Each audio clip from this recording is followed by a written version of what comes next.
জুনায়েদ সিদ্দিকীকে পাকিস্তানি বলে তার গাড়ির উপরে হামলা করেছেন, আমরা এদের কঠোর শাস্তি চাই। গত পরশুদিন রাত্রেবেলা জুনায়েদ সিদ্দিকীর গাড়ির উপরে হামলা হয়ে গেল, কিন্তু সেখানে প্রশাসন গিয়েছিল, কিন্তু এখনও যারা দোষী তাদের শাস্তি তারা পেল না। আমরা একটাই দাবি আমাদের, যে যারা দোষী তাদেরকে অবিলম্বে শাস্তি দিতে হবে, এই একটাই দাবি আমাদের। কারণ এই স্বাধীন ভারতে একজন পীরজাদাও সুরক্ষিত নয়। এই স্বাধীনতা কি আমরা চেয়েছি? আমাদের দেশ ভারতবর্ষ স্বাধীন দেশ।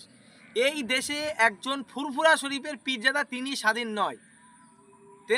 তেনাকে রীতিমতন হিন্দুত্ববাদীরা তেনাকে হামলা করেছেন, তেনার উপরে তেনাকে অত্যাচার করা হয়েছে, তেনাকে ছোট বড় কথা বলেছেন, তার গাড়ির উপরে বিভিন্ন রকমভাবে হামলা করেছেন। আমাদের দাবি, আমরা চাইছি যারা এই কর্মকাণ্ডটি করেছে তাদেরকে অবিলম্বে শাস্তি দেওয়া হোক, এটাই আমাদের দাবি।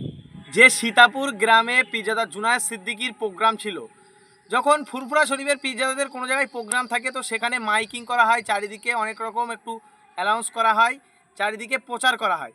নিশ্চয়ই সেই জায়গাতেও প্রচার করা হয়েছিল, পুলিশ এই বিষয়টা জানতো, কিন্তু কেন পুলিশ সেখানে আসার পরেও দোষীদের কাউকে ধরল না কেন? সবাই তো জানেন যে পীরজাদা জুনায়েদ সিদ্দিকী ফুরফুরা শরীফের পীরজাদা, কিন্তু তারপরেও কেন তাকে পাকিস্তানি আখ্যা দিয়ে তার গাড়ির উপরে হামলা করা হয়েছিল, এটা এখন প্রশ্ন।